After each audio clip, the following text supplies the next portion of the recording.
নমস্কার বন্ধুরা, আজ আমরা কথা বলবো বহু প্রতীক্ষিত বাংলা সিনেমা বিনোদিনীর ট্রেলার নিয়ে। প্রথমেই বলে রাখি, ট্রেলারটি আমার ভীষণ ভালো লেগেছে এবং সেই অভিজ্ঞতাটাই শেয়ার করার জন্য এই ভিডিওটা। ট্রেলারের সবচেয়ে স্ট্রং দিক হলো প্রধান চরিত্রে অভিনয় করা রুক্মিণী মৈত্রর অ্যাক্টিং।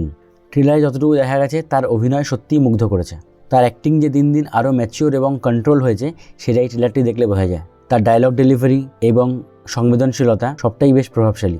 অভিনয়ে তার সঙ্গে রয়েছেন কৌশিক গাঙ্গুলি, রাহুল বোস, মীর আফসার আলী, চন্দন রায় সান্যাল এবং ওম সাহানি। ট্রেলারে আমরা যতটুকু দেখতে পাই প্রত্যেকের অ্যাক্টিং বেশ ভালো লাগে, বিশেষ করে কৌশিক গাঙ্গুলি এবং মীর আফসার আলীর। ট্রেলারে যতটুকু দেখা হয়েছে প্রত্যেকটা ক্যারেক্টারই দেখতে ভালো লাগে ট্রেলারে।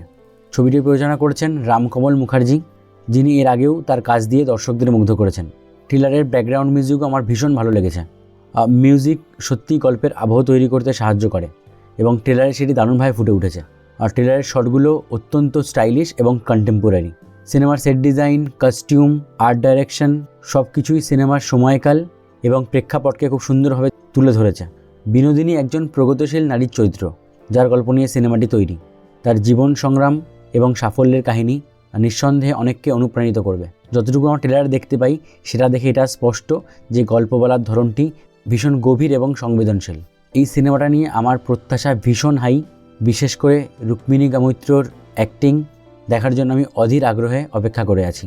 বন্ধুরা, সিনেমাটি মুক্তি পেতে চলেছে 23শে জানুয়ারি এবং আমার প্রত্যাশা দেব এন্টারটেনমেন্ট ভেঞ্চার্সের ব্যানারে এটি আরও একটি ব্লকবাস্টার হতে চলেছে। যদি আপনি ট্রেলারটি এখনও না দেখে থাকেন অবশ্যই দেখুন এবং আপনার মতামত কমেন্ট সেকশনে শেয়ার করুন। আজকের মতো এখানে শেষ করছি।